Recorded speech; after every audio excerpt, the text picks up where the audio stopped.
You're listening to Podcast PXN, PlayStation, Xbox, Nintendo. Let's do this.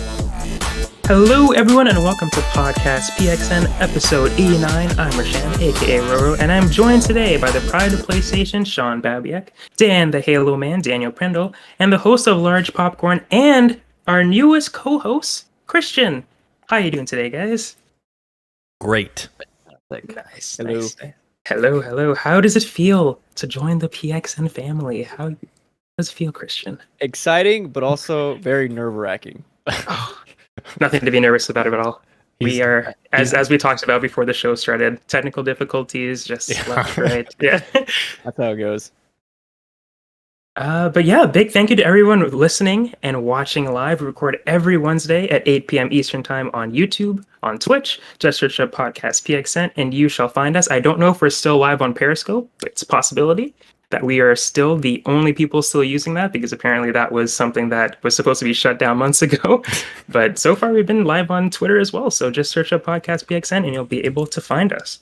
The topic of the show is E3 predictions. I'm so excited to talk to you guys about E3 2021 predictions. Before we get to that, we always start off with the PXN news of the week. I kept it pretty light this week so we can get straight to the E3 predictions faster, but let's go ahead and jump right into it. So starting off this week was Sonic Central news. This happened on Thursday last week, on a very busy Thursday. There were some other announcements I would get to later in the show as well. But Sonic Central happened last week, Thursday, I'm pretty sure. And yeah, they announced a couple of stuff. The biggest one, obviously, was the Sonic project by Sonic Team that a lot of people are calling Sonic Rangers. Previously Sonic Zap at the time when we didn't know too much, but apparently there was a leak on, I forget what site it was, but somebody was able to find out that this project is probably called Sonic Rangers, and a lot of details have come out about it being potentially open world.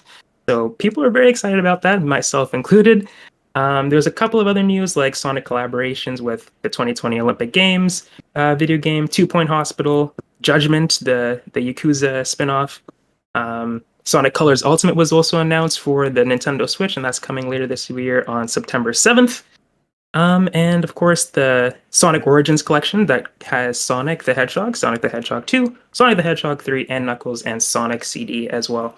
They announced a couple of animated projects as well, but we talk about games here, so I'll ask you guys. Daniel, were you interested in any of these announcements? Did anything stick out to you? I'd say the most exciting thing to me is the main team, this main Sonic team, making a mainline Sonic game again, because I feel like it's been so long since we've gotten like a really good Sonic game, and I've kind of fallen off of Sonic for a long time now, so like I'm ready to jump back into that and see like what a modern Sonic actually looks like. And I know the Sonic, what is it, Colors Ultimate? Yeah. I know that's one that people are excited about because that's a well-regarded iteration, but I never played that, so maybe that's something I jump back into just to check that out and get me excited for a brand new mainline Sonic game from Team Sonic. So yeah, I'm excited to see what it is for sure. Yeah, me too. Cristian, I know the last time you were on, I think we talked about a little bit how we both enjoy Sonic Heroes, namely. So how excited were you for this Sonic Central and the things that were announced? First of all, I'm really sad that you skipped over the fact that we have Sonic Bling, which I think is the biggest announcement for me. I can't wait to rock some Shadow the Hedgehog bling around my neck. Forgot about the King Ice collaboration, yeah. but two, I think I was a little disappointed from the actual like Sonic Central news, but it's entirely my fault. That's because like Ro mentioned, I was a big Sonic Heroes fan and Sonic Adventure 2 fan, like many others. And then Cam Hawkins and I did ourselves dirty by predicting that like we would get sequels to both those games, which obviously didn't happen. But I am very excited to see what new 3D Sonic is going to look like, and also exciting through like YouTube breakdowns that this may be a new redesign for 3D Sonic, which is has me curious. Yes, me as well. Sean, do you have anything from the Sonic Central that you're excited for at all? I've never been a big Sonic guy personally, mostly because at least in the '90s it was either you were a Nintendo boy or a Sega boy. So obviously I was Nintendo for most of it. Obviously I did play the Sonics. I love Sonic Mania. That was actually for the longest time my second most played Switch game behind obviously Breath of the Wild. So I'm happy that PlayStation Now users are going to get that. All three of them. So that's great that they get that game for it. And I actually do like the collection that was announced with Sonic CD, Sonic the Hedgehog 3, and Knuckles and all that.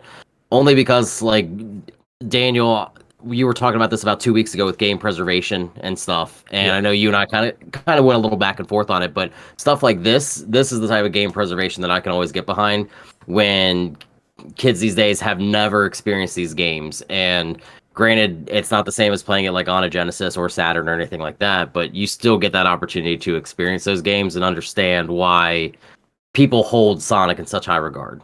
But we all know the number one seller on that game is going to be Sonic at the Olympic Games because for some odd reason, those sell amazing. I don't get it. I played them like twice, I think, in my life, but I don't find them fun. Did anyone else see that like the Sonic costume in Sonic at the Olympics and be like what am I watching? Because I missed that it was the Olympics game for a second, and I was like, wait a minute, is this a new Sonic game? I was like, what the heck?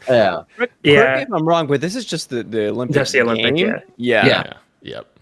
So it's not like Mario and other people will be showing up or Sonic characters will be showing up. It's literally just like I an Olympic think they game. already did the Sonic and Mario game last year. Yeah.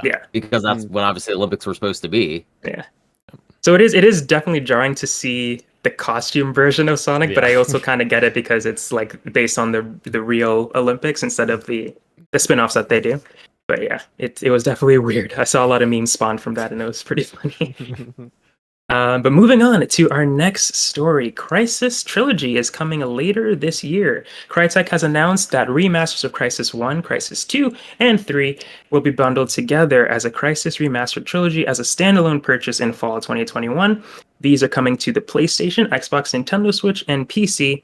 All three Crysis games will play even smoother on PS5 and Xbox Series S. So it wasn't too long ago that we got Crysis Remastered. The first one, I'm pretty sure, already came out, I'm pretty sure, right? On Switch and other places. So now it's pretty great that we're getting the sequels as well and all bundled together in one package, which is... Oh, wait, no. Are they being bundled together? I also saw that they were... Okay. I also saw they'll be purchased separately as well. Yep. Yeah. So you have the option. So that's pretty great, especially if you've already gotten the first one.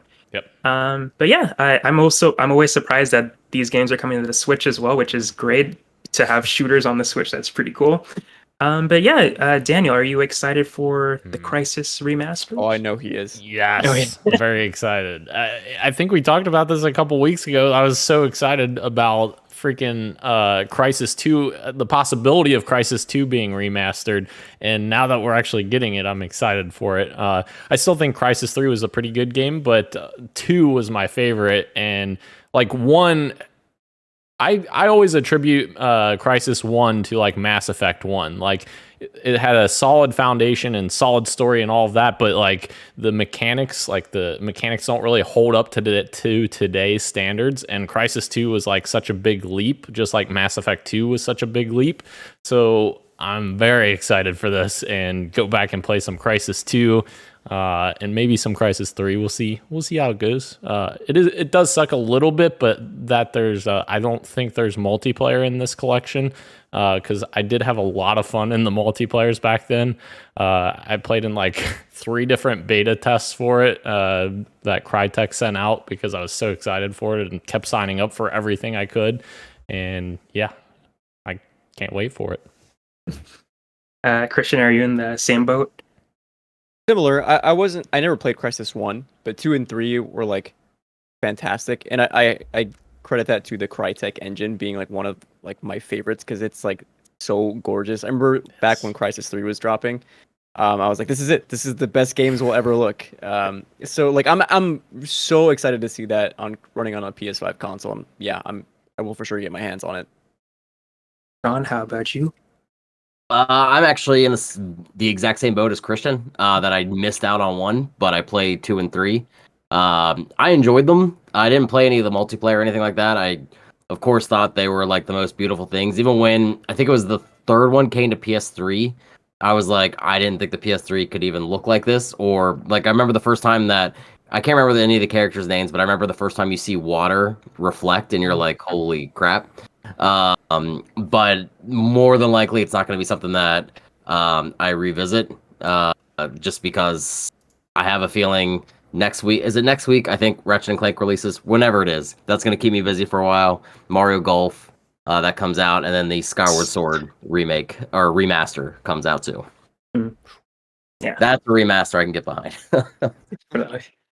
But speaking of remasters, Dragon Quest III HD 2D remake is coming out soon. I hope. Yeah, Dragon Quest III is being remade for consoles, titled Dragon Quest III HD 2D Remake, and it looks gorgeous. It's made in the Octopath engine. This was announced at their Dragon Quest little showcase that they did, I believe, Wednesday night for us, pretty early in Japan, but Wednesday night for us, where they announced Dragon Quest 12.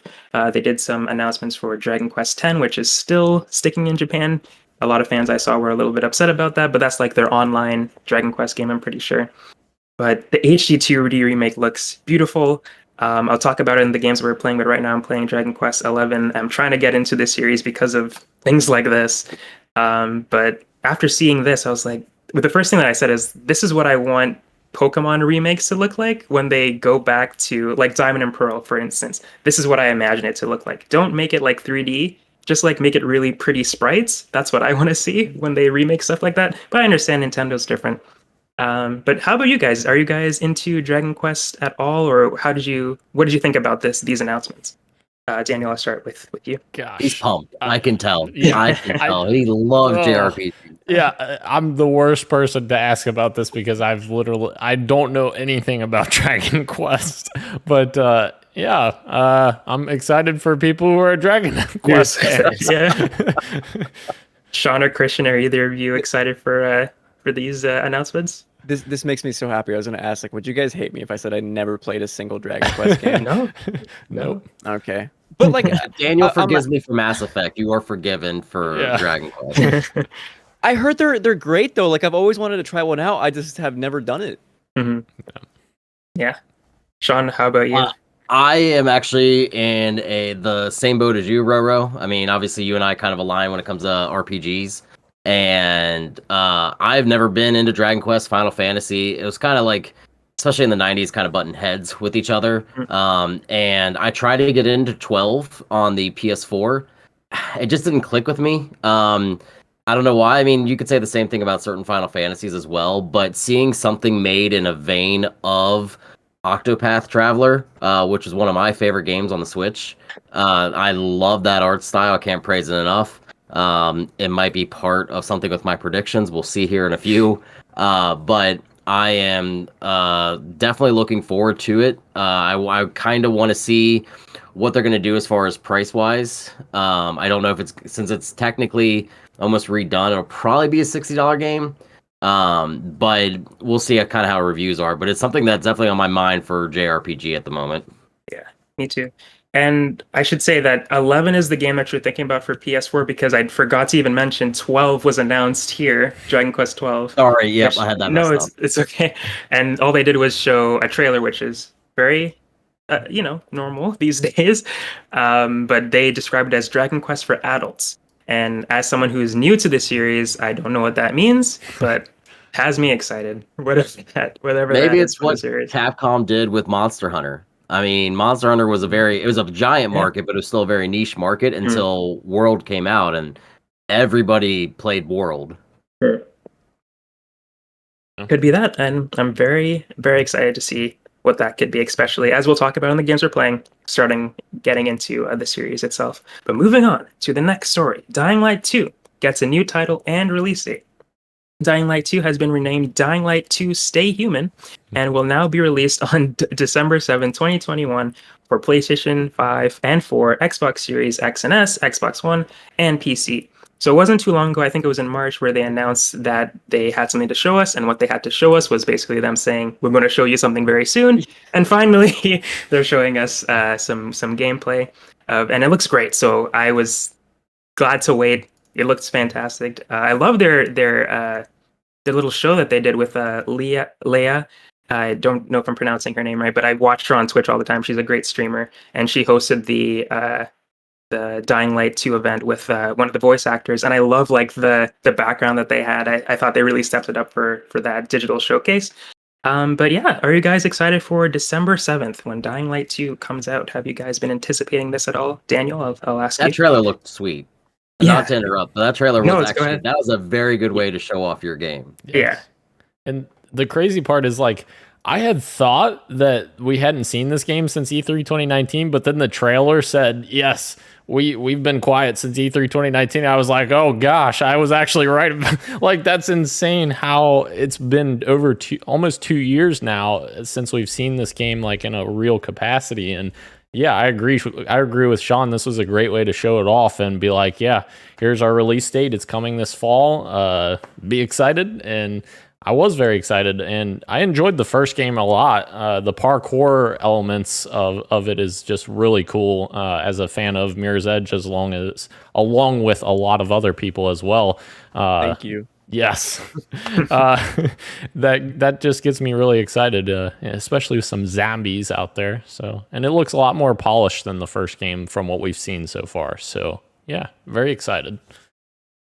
Correct me if I'm wrong, but last time we saw it, they talked a little bit about like some sort of karma system or something like that, where doing a mission would affect like the following missions in different ways depending on what you did. Is that correct? Yeah. I remember that. That part really intrigues me about the second one. That and like this game looks way more gorgeous than I remembered it back in 2019. There's a moment in the trailer when the character has like one of these purple glow sticks. The zombies are like lit up and it looks fantastic. I never finished the first one for some reason or another. I put that game down. But I'm a Mirror's Edge fan, so like I love the mechanic systems for like parkouring. So I should be really into this by the time December 7th rolls around.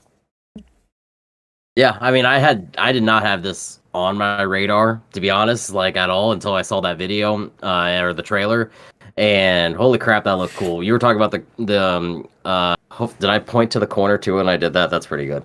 Wrong corner.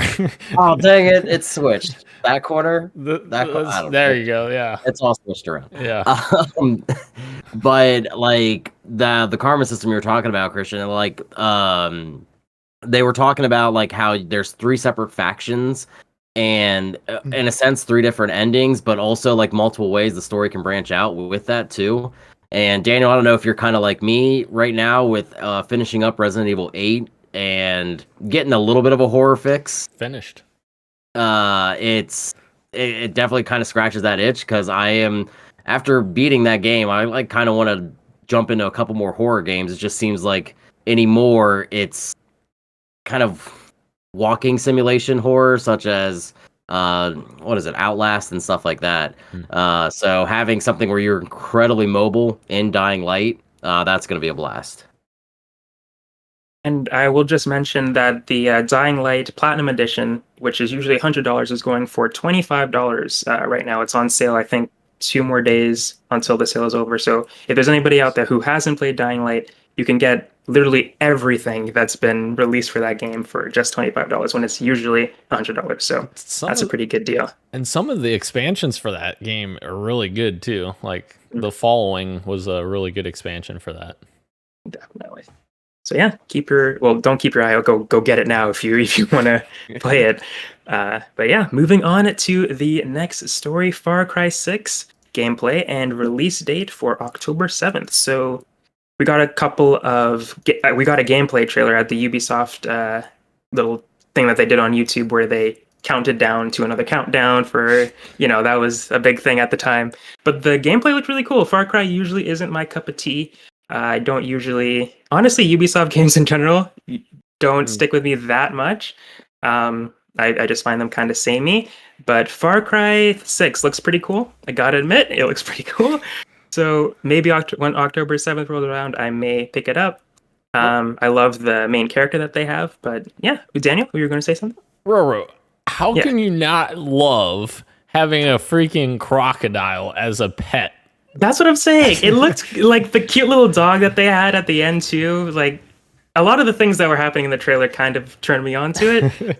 So we'll see when October 9th or October 7th comes around. But Daniel, it seems that you are pretty excited about it. Oh yeah, I'm very excited. I think that's just insane to me. Like a crocodile jumping at someone at the command of the dude. He's just like, and then crocodile eats the person's head off. I guess. Yeah, that was pretty insane. I know there's a little bit of like, I guess, turmoil right now because some of the like content creators for Far Cry are kind of upset about the map editor not being there, and they don't have like the arcade feature. I think that's what it's called. And I know that's upsetting some fans. And obviously, Far Cry has been well known to use map editors for so long. Like that is kind of a big feature to be missing. Hopefully that means a better campaign out of it, but Cristian, are you upset about not having that stuff in there? That is not the controversy I thought you were going to say. Okay. That's honestly, I was in the same boat too with you. I thought you were about to talk I had no about idea this was a thing. Sorry. I thought you were about to talk about the main one. Oh, Yeah. Yes, I haven't. I do know what you're talking about now, but I haven't actually looked into it. So please inform me. The like elevator pitch, I guess like the quick summary of it is that there's been a lot of like sexual misconduct allegations like internally that have just not been handled by upper management. So people are boycotting Ubisoft for that reason and saying not to buy this upcoming Far Cry game. Gotcha. There's that, and also the fact that it's not a political game. I saw that being thrown around a lot. And just yesterday, the director was like, actually, it is. And it was a weird back and forth that was happening when the game came out. But it's just kind of mirroring what happened with Far Cry 5, where that game, they said it was going to be political, and then they backtrack and saying, no, it's not going to be. And then the game came out and it was kind of was. But yeah, it's just interesting to see how the company itself is handling its its own games and culture and stuff like that surrounding the game itself. But yeah, we shall see. Sean, are you excited for the game itself, the Far Cry 6? I am, but shockingly, it's not because I've played 2 Far Cry games in my entire time, and one was literally I just played the DLC of Blood Dragon. Thank you. The only good Far Cry game. Yeah. Wow. But honestly, the thing that I'm most so Far Cry is known for its villains, for its outstanding villains performance, basically. And I don't know if you guys are like me as far as Breaking Bad, even more or less, I guess, Mandalorian recently, but Giancarlo Esposito is an amazing actor.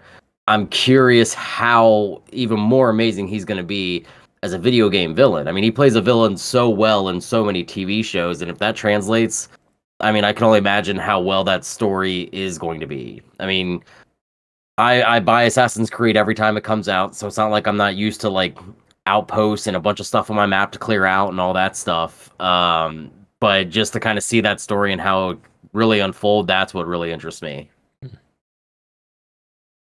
And moving on to our next story, Sony news. Got a lot of it from a lot of little tidbits from a little PlayStation blog post that we got earlier today from the PlayStation Studios boss, Herman Hulse. He had a lot to say about first-party developers and what all the 25 games that they're working on over there. One of which Sony Bend Studios is working on an original game, a new IP, and they're also interested, or Sony Studios, PlayStation Studios, I should say, is interested in growing the PC gaming audience as well. So they're going to bring on legacy games over there. So excited to see what else they bring over. But most importantly, God of War 2 has been delayed until 2022, which a lot of people were kind of expecting, but it's great that they finally addressed it. But as well, God of War, the new sequel, and Gran Turismo 7 are going to be cross-gen, so it'll be playable on PS5, but also it'll be available on PlayStation 4. So for those, namely me, who haven't gotten a PS5 yet, they'll still be able to play the God of War game when it comes out. Because you can bet your bottom dollar by 2022, I will not have a PlayStation 5 still. So I'm excited to be able to still play God of War when it does come. And Horizon Forbidden West is still planned to be coming out this year, holiday 2021. So yeah, that's pretty much the big tidbits that I saw from there. What are your guys' thoughts about any of the news, but more specifically God of War 2 being delayed and being cross-gen. I'm a little disappointed about Sony Bend. I don't know. I thought they kind of had something there with oh my god, why am I just drawing a blank? I was just thinking Days of Gone? the game. Yes, Yeah. Days Gone, and I know you, Christian. Have you played Days Gone? No, and I don't think I will. Okay, so like I did play it last year when it was on sale. I didn't buy it at launch, but I actually really enjoyed it. I thought the concept was really good, and I know this might be a controversial opinion, but I honestly liked it better than Last of Us 2 in the end. Mostly gameplay wise. I know. I think I just gave her a heart attack on that. I Not haven't so played much Days Gone yet, so it's not fair for me to say that, not but I so love much The Last of Us. story-wise, but you just really felt that apocalyptic, and I liked how it was zombie-esque, where you actually felt terror. I mean, the hordes are one of the most stressful things I've ever dealt with in a game. Like, planning it, how to deal with it. I really liked how, even on the PS4, they were able to do all that stuff. I was really hoping they kind of would maybe flush that out. I don't see Last of Us Part 3 coming, so I feel like they could have kind of taken over the zombie franchise, if you would, in PlayStation's wheelhouse. I just don't think it sold enough. I also know we'll probably never find out, but there had to be some delays and all that stuff with that game because of how long it took Bend. But God of War, you stole my freaking E3 prediction, so thank you. Oh. Christian, what do you think about the PlayStation blog? Yeah, I wanted just to add real quick that in that blog post, there's a link to the PlayStation podcast episode, which is a full 20-minute interview with Sid Schumann and Herman Holst, which I think people should listen to further than just reading the article, because I think it gives Herman and the whole PlayStation Studios sort of this idea of where they're kind of at mentally in terms of operation, in comparison to that article that came out just a few weeks ago, specifically about Bend Studio and how they're kind of the team that's transitioning to support Naughty Dog. Gotcha. This seems very antithetical to that. It seems very much like, no, they're very aware that these studios need to have some kind of positive relationship with their own team, and they have their own IP that they want to work on. And Bend is excited about the new IP they're actually working on now, which was a surprise to me. I thought they were going to be just focusing on helping Naughty Dog or kind of down in the dumps about losing Days Gone as a franchise. So yeah, I am excited to see what they'll do next. And I am very excited that games are coming to PS4 as well. Not enough people have PS5s out in the wild right now, and the more people that can play these games, the better. Definitely. Daniel, any thoughts? Sorry. No, you're good. I wonder if the whole shortage issue and people having issues getting the consoles affected that at all, because as we know, what was it, a year or so ago that Sony had said at that time, no, we have generations and, we're going to launch PS5 exclusives. And then they kind of backtracked that a little bit and said, no, we're going to release on last gen as well. So I kind of wonder if the whole console shortage issue right now is kind of propelling part of that. I don't know if you guys think the same thing or not, but that's just kind of what I was thinking of why we're still getting PS4 versions. Obviously, there's over 100 million PS4s out there, so that's a no-brainer to get those sales. But maybe at the same time, it's for the people who can't get their hands on a PS5 yet as well. And I felt like this generation gets extended by a year because of all the stuff that happened. Yeah, because you're right. It is they have both consoles. Sorry, Xbox and PlayStation. Even though they hit astronomical numbers still with launch as consoles, they still did not get to do what they really both wanted to do, and it's nothing that was in really their control. So I 100% agree with you, Daniel, that it's probably going to be an extension almost. I feel like another big piece of this as well was Sony coming out and saying, hey, we're going to continue to support PC audience as well and continue to put PlayStation games on PC when the time is right, they said. Obviously, they said it'll still come first to PlayStation and then later to PC. And I'm sure that'll depend on the title as well. If it's a bigger title, they'll probably wait longer to put it on PC to drive people to buy a PlayStation. But I think that's exciting as well to get more people into, these great games that maybe didn't play them before because they never bought a PlayStation and they just have a PC at home.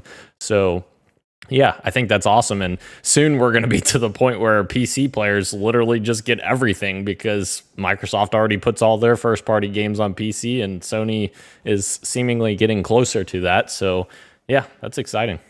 Except for Nintendo. Yeah, that's true. Yeah. Sad. And that'll never happen. And our final story today is the E3 awards, kind of. So E3 organizer ESA has announced that there will be an official E3 2021 award show held on the final day of E3. Set to be held on the 15th, the E3 2021 awards will be presented to games that have been showcased across the 4-day live event. The winners will be selected from editors from IGN, GameSpot, PC, Games Radar, PC Gamer, and Games Radar. The awards are focused on the most anticipated games at E3, including an overall winner from the games shown across the entire show.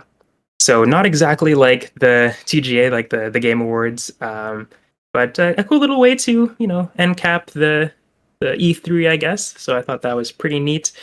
Interesting to give. I mean, it happens all the time, but it's interesting to give games awards that haven't come out yet. But we shall see how that goes. But yeah, any quick thoughts about that one, or can we move into the games we were playing? I want to say I thought it was weird. Yeah, it was that this year's E3 I don't think is in person anyway. So yeah. In now that I thought about it, it's actually kind of a cool way to give these devs and these teams the recognition they deserve. Fair enough. Yeah. All right, moving in to the game. Oh, I did forget to say Battlefield 6 reveal on June 9th. Sorry, I skipped over that one, but that was another story in here. But Battlefield 6 is being revealed on June 9th, so that's not too far away. I'm also can't wait. Pretty cool. But yeah, if there's nothing you guys want to say about Battlefield 6, we can move into the games that we're playing. Sorry, I completely missed that one. I'm just excited for destruction. Nice. Also, why is the reveal so early? I'll be yeah. Yeah. Good lord. True. But Daniel, why don't you start us off and tell us what you have been playing? I have been playing Mass Effect Legendary Edition, and of course, still playing Master Chief Collection, guys. That never changes. Right. But yes. Mass Effect Legendary Edition. I'm trying my best to get through Mass Effect 1 because my time is limited, and but I have enjoyed it so far. And obviously, I talked about this last week. When I was on my solo adventure, I think. And I'm loving it so far. It's really, really good. The gameplay enhancements that they've done, like the shooting feels a lot better than what the original Mass Effect felt like, when it came out back in the day. So I hope that I can continue to get through the first Mass Effect because I want to get into Mass Effect 2 and see how that looks visually. I don't know. I love Mass Effect, but I don't know if I'm going to be able to get through Mass Effect 2 and 3 because they're just so long. There's so many hours, my goodness. But yeah, very excited so far. I love everything, and I hope I don't murder anyone accidentally. How many hours are you into ME1? I believe about 6, and I don't think it's that long. I think it's pretty short compared to Mass Effect 2, if I remember correctly. So should be getting there, Cristian, what have you been up to? Yeah, like Dan, I've been playing the Legendary Edition. I just beat Mass Effect 1 last week. Took me about 12 hours, which is 5 hours below the average. I think I ran through it too quickly, I think. Which is fine because I'm excited to get into Mass Effect 2, which I heard is the actual good one. So yes, can't wait. Yes. Yeah. And then Ro, we talked about a little bit about this in the pre-show, but I've been playing some Destiny 2. Finally did the Vault of Glass raid from Destiny 1 yesterday, actually. Oh, nice. Interesting. You and me can talk about this privately because there's some changes that like I didn't like at first, but now are actually kind of fun now that I think about it. Okay. You'd be surprised the number of people who don't know what they're doing. You're right. But that raid came out like 7 years ago, so that makes sense. Yeah. And then I also, sorry. What was it? I just wanted to ask you what the change was real quick that you found was weird. So you remember the oracles that spawn in the Templar? You have to like shoot the oracles. So now there's a timing mechanism. So you have to shoot them in the order that they spawn in. Yes. Yeah. So okay. Adds an extra layer of stress when you're actually fighting a bunch of ads, but it's very fun. Yeah. And then lastly I bought a Quest 2. Last week it came in yesterday because my friend wanted to play VR chat, and so I was like, okay, why not? So that's a thing I'm doing now. Yeah. Nice. So now 3/4 of the podcast. Yeah. Sean, what have you been playing? So 2 things, as I just mentioned, beating Resident Evil 8. Daniel, I think it's safe to say I liked it better than 7. Yes. I think at this point, I thought the story was better, mostly because I don't have to spend that beginning part of Mia, who I always found to be an annoying character. And then there was no drop off either, just like we always talk about that last third of Resident Evil 7. I did not feel that way at all in 8. I felt pretty engaged the whole time. I love the enemy variety, regardless of the weirdness of having like lichens and stuff inside of Resident Evil game. It made sense in their story, and I like how it kind of tied together. Curious where the DLC will go. I know there is probably going to be because they did so for Biohazard. But yeah, I can't recommend that game enough. It was a really fun game. Without spoiling anything, how did you like how the end was just like the last like quarter of the game, or I don't know if it's quarter, but the last ending part of the game was like so back and forth. You're like, what is going on? Like you had no idea what was going on. It was a little conjuncted on there. Yeah. I will say, you and I were talking about this last week about like theories that I had. Yeah. I'm safe to say that I was proven right. So I was very happy about that, except for one thing that I never told you about, but I don't want to spoil it for anybody that hasn't played it yet. Yeah. But definitely enjoyed it. And then, Cristian, you were just talking about your Oculus Quest you just got. I've been playing Star Wars VR Pinball. I told you guys about that a while ago that I was going to get that, and I ended up doing so. Graphically, it's not terribly impressive. I know they're updating the game. That's been pretty much the main complaint. But the really cool factor of like creating your own Star Wars fan cave is really releasing the inner and outer geek in me, that like I'm like customizing this area that like if I had all the money in the world, I would do this type of thing. And the pinball tables are pretty cool, except for the Mandalorian table. I really do not like the Mandalorian table. It's probably the weakest one in the set. But to see the old classic Star Wars one from A New Hope, that kind of really brings me back to like my childhood and stuff like that at arcades or soccer games where you could play those things. So that's all. Cool. I love me some pinball. Moving on. Oh well, I have to tell you guys about my games that I'm playing. Wait a second. Actually, I have not even played the Vault of Glass raid yet, and I'm bummed about it. But I will be next week. I'm pretty sure I'll be able to talk about Destiny 2 again.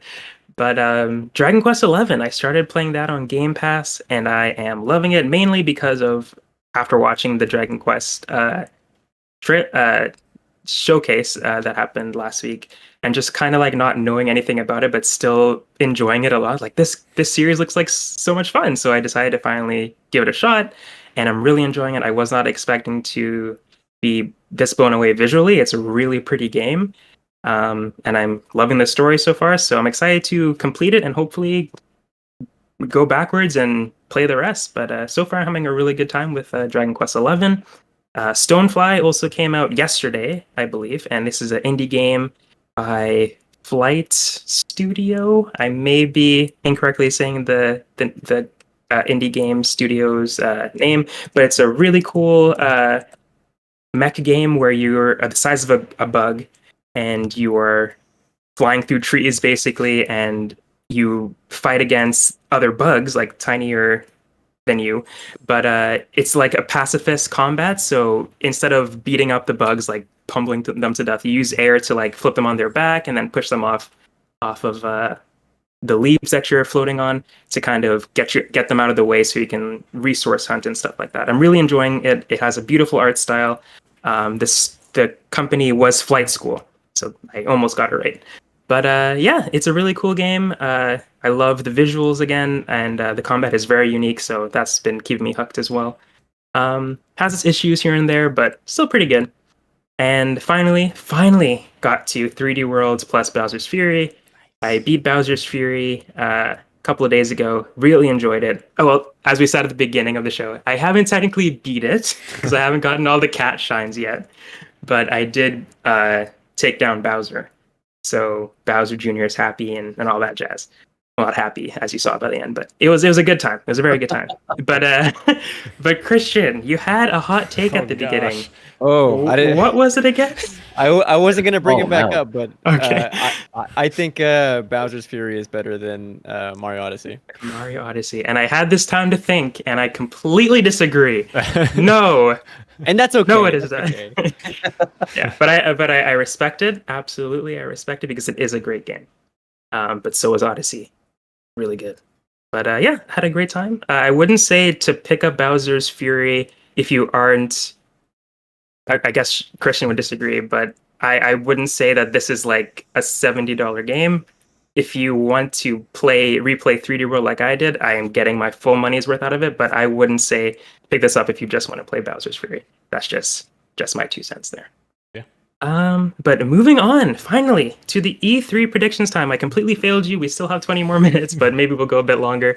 But yeah, I just thought we would go around in a circle. I guess we could start with Daniel, Cristian, Sean, then me, and then reverse back to Daniel.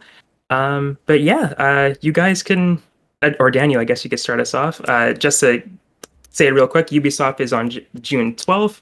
Xbox is on June 13th. Nintendo is on June 15th. I don't know if we got any other dates from anybody else, but those are the big 3 that I know we're excited for. But Daniel, please start us off with your E3 prediction. It could be from anywhere. I just want to thank the E3 gods for not putting the Xbox conference during my vacation again, because it was almost there. I'm literally coming back from vacation the day before the conference. I was like, are you kidding me? Is this going to be 2 years in a row? But thank you. Yeah. So for my first prediction, with that being said, I bet no one can guess it's going to be Halo Infinite related. I did not see that coming. Yes. I thought it was gonna be Perfect Dark related. Well, yeah. If people watch my E3 predictions, I don't think Perfect Dark's going to be at E3 this year. So, yeah. But my first prediction, guys, Halo Infinite's multiplayer flighting, which is essentially their beta testing for Halo Infinite multiplayer, I think will be announced to begin immediately following the press conference on Sunday, June 13th. Yes, I'm very excited about this, and obviously a lot of people have been talking about how Halo Infinite's already been shown like 4 years in a row now, essentially. E3 2018 was their initial reveal of Halo Infinite, but this is the year that it's literally got to show all of its cards because it has to. It's coming this fall, right? It's coming. Please don't tell me it's delayed again. So... we're going to get a good look at multiplayer, I think, and we're going to get another revised look at campaign, and hopefully it impresses people more than the first time. I was happy with what we got last year, but I know a lot of people were disappointed by the graphical fidelity of it. So very excited to see what updates and enhancements they've made. And yeah, I believe multiplayer flighting will begin immediately.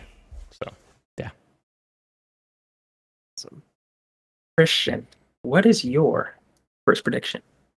I think at the Xbox conference, a new trailer for Hellblade: Senua's Saga is ready to go, with a release date window of spring 2022, coming to Games Pass, and Ninja Theory is not done. They also have an update on Project Mara to show off. Ooh. Wow.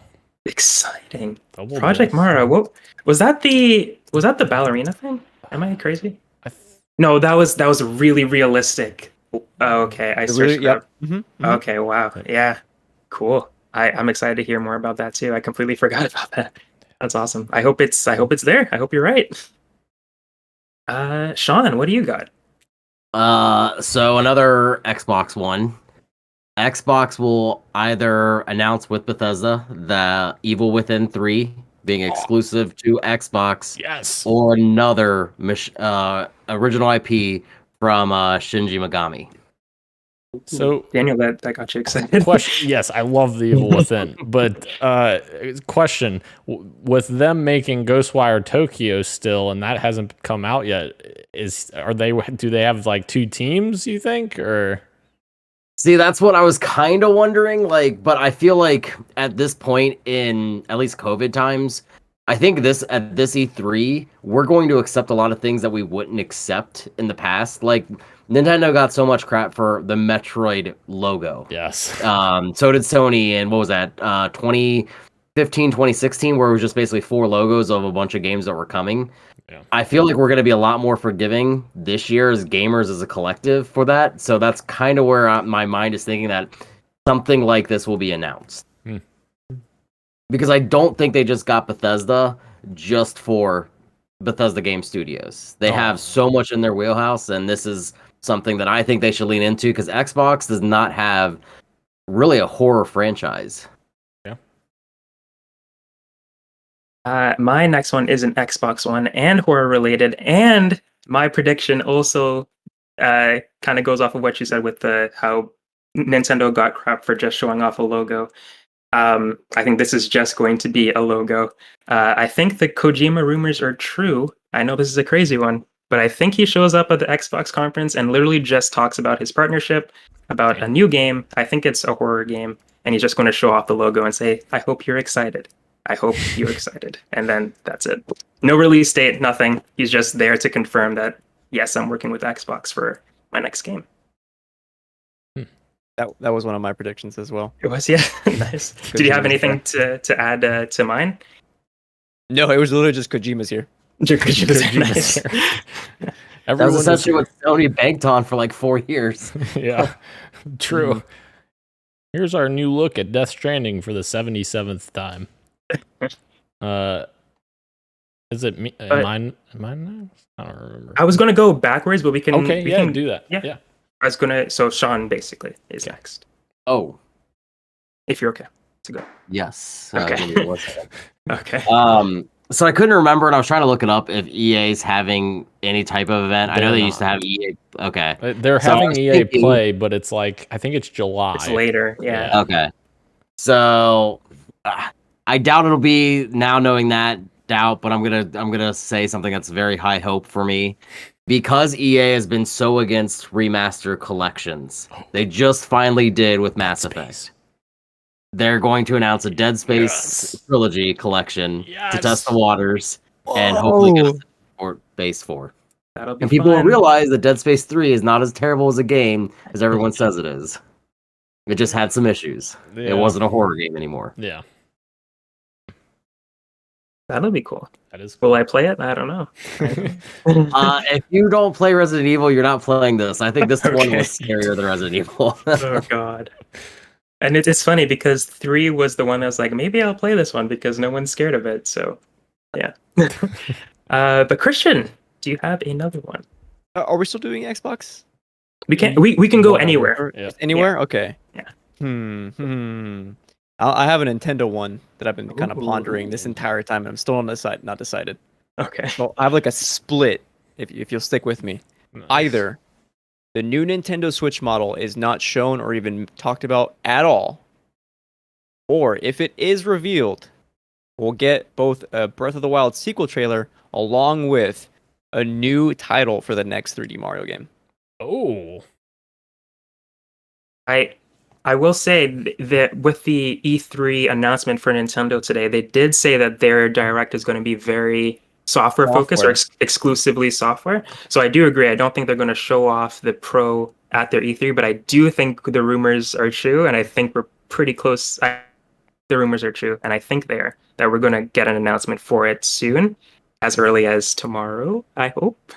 But that's just from the crazy stuff that I've been reading. And again, it is crazy stuff. But I do think we're going to get a Switch announcement before their presentation for the Pro model. But yes, I would love A new Mario. Yes. That's exciting. But Daniel, Yeah. what do you got? On the back of Christian's Nintendo prediction, I'm going to say Breath of the Wild 2 gameplay is shown off, which I think we're probably going to get that. But I think we're going to get a March 2022 release date, and I think they're going to show off some cool new feature that the sequel has. And Hookshot. Do what? Hookshot. It's the weapon that was missing from the game. Would love that. That would be cool. But yeah, I think some kind of mechanic, like obviously like the glider was so cool in that, and climbing literally anything was so cool in that. I think they gotta show some cool feature that, to be like, hey, this is a sequel to like one of the best Zelda games ever. So yeah. I'm sorry, Christian and Daniel. Did either of you say that what release date do you think it's gonna get? I said like if it's gonna March of 2022. Okay. And Christian, did you? I did not give a date, no. Okay. And do you think we're gonna get one at E3? Man, I would love one. And honestly, March sounds fantastic. Yeah. I think it's early next year too. Yeah, that's just my guess. I'm not gonna give you my Breath of the Wild thing because I think both of you touched on it perfectly.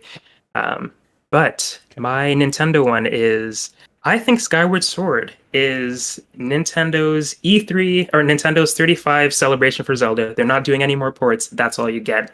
Skyward Sword. And instead, they're going to announce a new Nintendo 99 game, and that's how they're going to celebrate. And it's going to be called Zelda 35, similar to Mario 35. And it's a nice little Nintendo online game. I don't know what it's going to be like, but I think it's going to be Zelda themed, and it's going to be out after their E3 show.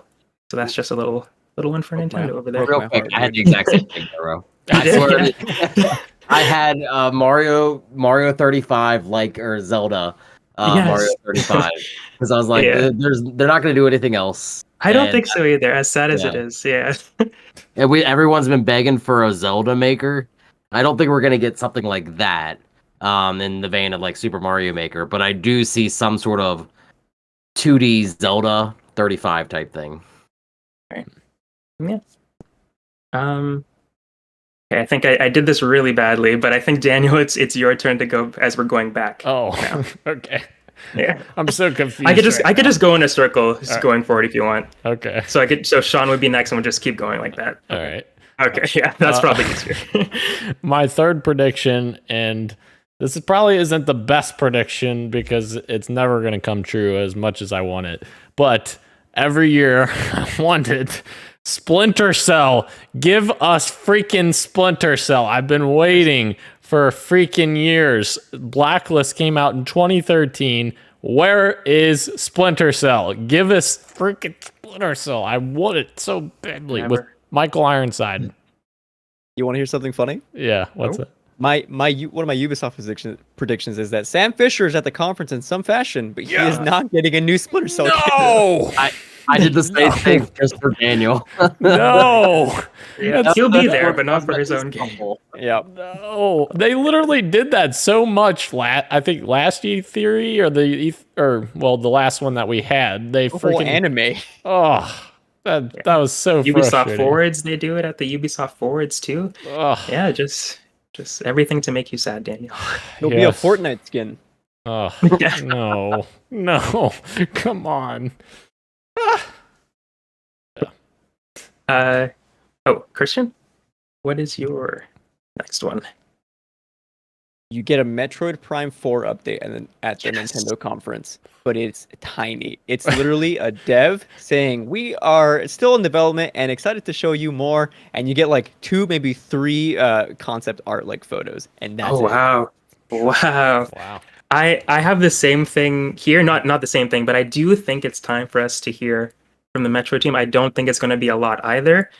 The first announcement was 2017, and I think 2019 was when they announced that they're restarting rebooting the development. So no way do I think this game is anywhere near being done, but I do think it is time for us to see more. And as you said, an update. I think they've had enough time to do like a nice little cinematic trailer for us. It doesn't have to be like gameplay, just like a nice cinematic trailer showing Samus instead of just a logo. But I think we get like a short, but a nice teaser trailer that is animated and it's just not not the logo only. But I agree. May God help Nintendo if they just show like an image or something, or just say, "Yeah, it's coming." They'll do it though. Would it be unlikely? Totally see where Christian's coming from. Yeah, exactly. Yeah, we'll take it exactly. But Sean, what do you have there? So this one is for Daniel, and the likelihood of it is very slim, but we'll see because I just want him to play it. Final Fantasy VII Part 2 will be announced with a trailer at the Xbox conference, saying that because basically that both versions will now be on Xbox. We know it's not a console exclusive as far as Final Fantasy VII, the remastered version. They have said that before, that it's not going to be a console exclusive or anything. And I think with Sony not having a presence really with E3 stuff, I think that's kind of the perfect way to get your in, because a lot of people, more so than ever too, are going to be watching Xbox Game Conference this year. And so what a better way to kind of talk about your game and get people even more hyped for it. Kingdom Hearts, remember, eventually finally did come to the Xbox. Yeah, that's true. So it is possible. True. Yeah, that'd be crazy for Microsoft if they did that. Oh my god. I think, and Daniel, you're going to disagree. That would be bigger news in the grand scheme of things with gaming, more so than showing anything Halo Infinite. Because Final Fantasy is untouchable in PlayStation. Yeah, but that is an untouchable third-party partnership. I think the biggest thing is the biggest issue with that in my eyes is the Final Fantasy audience isn't necessarily on Xbox. So I don't know. Obviously, it would be a big like news story for that to be like coming to Xbox and all of that. But I don't know that the wide Final Fantasy audience is on Xbox though. I don't know. No, but Phil's been pretty vocal about wanting to get JRPGs onto his console. Yeah. And Final Fantasy VII Remake is a very good introduction into JRPGs because it is an action RPG before it is a Japanese one. So for mine, I'll stick with Square Enix here. Do they have their own show, right? Or are they? I couldn't remember either. I thought they did, but then I was unsure of it because I didn't see that you post that time. So that's why I just included it with Xbox. Okay. Potentially, if they do have their own thing, I can definitely see them talking more about the War on Wakanda, the new DLC for Marvel's Avengers. And I think we're going to get some story gameplay. So it'll be like some cool cutscenes mixed in with some Black Panther gameplay. And it will end with a release date. I think we're going... Well, I think they actually have a roadmap for it. So we have a release window now. But I think we're pretty close to that coming out, mainly because it was supposed to come out a while ago and it got delayed for a good reason, in respect of Chadwick Boseman's death. So I think they're pretty far along with the DLC. So I think we it's time that we see some actual gameplay from it, and I don't think it's too far away for us being able to play it as well. But I think on the roadmap there's still a couple of things before we get that. But yeah, I can definitely see some gameplay being shown off at Square Enix's conference if they have one again. Yeah, that's cool. Daniel, what do you got? I have another Xbox One. Of course, I'm the Xbox guy, so I got a bunch of Xbox Series X now, Daniel, not an Xbox One. Oh, gosh, that's a terrible joke. I was like, wait a minute. What? Oh, okay. Yeah. This is going to be maybe a one from left field, but I'm going to throw a dart and hope it sticks. Battlefield 6, I'm saying, is coming day one to Game Pass. I like it. Yeah. Just because I know a lot of people, or Phil Spencer has even talked about this, how he wants like third parties to be launching with Game Pass, and we got that with Outriders. Obviously, Outriders isn't on the same scale whatsoever as Battlefield 6, but Outriders ended up doing pretty well on Game Pass specifically, as well as other places. But yeah, I think it could happen, but it'll be interesting. Do you think it'd be console only or console and PC? Honestly, I don't know. I'm not sure. I know with EA is it EA Play? It was EA Access. I think it's EA Play now.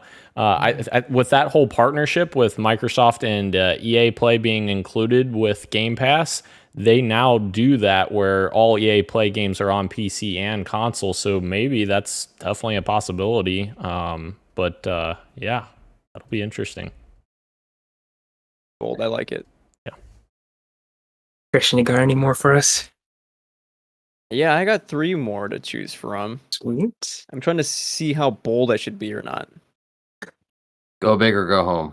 Okay, I'll go my biggest one. Oh. Every game shown at Xbox's conference will be on Games Pass. Wow. And they'll let it be known at the beginning. Every game we're going to show today will be on Xbox Games Pass. Which they did that last year, I think, right? Am I crazy in thinking that? During their montage, I thought they put something on there, and I know you mean the last E3, not just last year. July, yeah. But I do remember that being a thing. Yeah. Okay, so there's some weight to what I just predicted. Nice. Yeah. All right, Sean, do you have any more for us as well? I have one more, and it is a pie in the sky while also an FU to the conference. And it is going to be Sony stealing the show, i.e. Insomniac. And again, I know this is not true, but I just wanted to write it out and say it out loud. Insomniac is officially going to announce Spider-Man 2 with both Miles Morales and Peter Parker as playable characters in the fashion of GTA 5, where you can switch on the fly. And then they will also introduce Spider-Gwen into their universe. Oh my. Insane. Oh man, I would love that. I would love that so much. It's not going to have it, but it's just a giant FU to the conference. I still think Spider-Man 2, Marvel Spider-Man 2 for PS4 is still just going to be Peter, and you're not going to be able to play as Miles, but I would, if you could switch between them, I would love that so much. Man, especially if Gwen was there. Miles in the next one. Black Suit Peter? That honestly, you got a point, because they teased Venom with the after credits and everything, and a little bit of the DLC. So it's, I don't know how you don't do that. And just like Christian said, like maybe something with Miles kind of rescuing Peter Parker in the end or something like that. Yeah, that'd be sick. Trying to decide what I go with next. We're all announcing crazy ones, so if you got a crazy one. Crazy. I kinda. It's crazy for me, I guess. But I'm just gonna say it now. So Crash Team Racing has returned. Sonic Team Racing had a nice little revival as well. I think 2 years ago in 2019. I'm saying Kirby Air Ride is back, baby. God. And Kirby Air Ride 2 is here. The trailer opens the same way the GameCube opening does, with Kirby in this barren wasteland just driving on his Warp Star, the 2 little witches following him in the back. And we don't know what it is yet, but the people out there who know what it is know what it is. And the music hits, and he flies off the cliff, and Meta Knight is following him. Kirby Air Ride 2. That's my big one. It's here, and I'm so excited. I think Kirby needs like a little bit of a shakeup, and I think Kirby Air Ride would be a great spinoff to like kind of bring it back. And I this is very selfish. I just really want it to come back. But yeah, that's my big pie in the sky. Definitely not going to happen thing. But I would love it so much if it happened. I got chills hearing you describe the opening cutscene. Yes. Oh man. Like, I thought it was real for just a second. I wish it was. Oh man. So do you guys have any other ones? I have a couple more if you guys still have more to go around the circle. I have one more. So okay. My last one, it's not really a crazy one based on some, leaks and information that's out there, I guess, if they end up being true. But I think that Starfield will be announced as Xbox and PC exclusive, and we'll get a little slice of gameplay, and they will announce that it's coming fall 2022. Nice. I think we're time for some Starfield gameplay as well. Yes. I disagree, Dan. I think there is a Starfield trailer, and there's still no gameplay at all. Really? I'm kind of with Christian on that one. All right. We're gonna tally these results, by the way. So excited. So Xbox is going to announce games. Nintendo's going to announce games. There will be games. I got safe. Cristian, do you have any final ones that you'd like to share? I have two more, and I'll just give them out now. Sounds good. One bit more tame for Ubisoft. Rainbow Six Parasite gameplay is shown off. The name change is official, and it's coming October 15th. Ooh. And then my pie in the sky is that, yes, you heard it here first. It's time for a new Yoshi's Island. We're finally getting it. I like that. I like that. I like it. I like it too. Sean, do you have any more that you want to throw out? I don't think so. The last thing that I even had was just what I want to hear, and we were just talking about it earlier, is I just want more information on Project Triangle Strategy. When we were just talking about that art style and everything like that, I want to see a lot more from it. Yeah. I'm going to throw out my final ones as well. I think, I already talked about the new Switch. I think it's going to be announced before E3, just like I guess everybody has been saying on Twitter. But I do think we're going to get a closer look at Division Heartlands, at Ubisoft's Forward, and a new Donkey Kong, which has been rumored for a while as well. Ooh. I think we're going to see that at Nintendo's thing. Nice. And this is another crazy one, kind of like the Kirby one, but I do think we're going to see Cuphead DLC at Xbox's thing. Finally. I think we're finally, yeah. I thought about that. I just don't trust them right now. Yeah. And I think it's coming later this year, which is also crazy for me to say. But I at the very least, I think we're going to see some DLC gameplay at Xbox. Bro, I had both 3D Donkey Kong and Cuphead DLC in mind, so I'm with you. I'm hoping. Nice. We're of the same mind. Beautiful. Let's hope. All right. Well, those were our E3 predictions. Were we completely right? Completely wrong? A little bit right? But we'll have to wait and see when E3 Everything comes was around. We'll have to wait and see until E3 comes. The kickoff with Jeff Keighley starts next week, Thursday. Super excited for whatever that is going to be at Summer Games Fest. But E3 proper starts later. But yeah, very excited. I love E3 time. But yeah, anything else you guys want to say before we sign off? I believe we are live streaming the Xbox conference too, Roro. Yes, on June 13th on Sunday. Yes, very excited. Can't wait. Thank you for reminding me, I have to book that day off because I'm pretty sure I have work, but I will make sure that I am not working. But yes, can't wait. But yeah, until next time, everyone, thank you everyone for joining us both live on YouTube and on Twitch, as well as podcast services everywhere, including Apple Podcasts, Google Podcasts, SoundCloud, Spotify, and Stitcher. You catch us live on every Wednesday at 8 p.m. Eastern. But until next time, everyone, thank you for joining us. Thank you, Sean, Daniel, and Cristian. Until next time, later will be greater. Much love. Are you going to finish it? Deuce. You screwed up my deuces. What?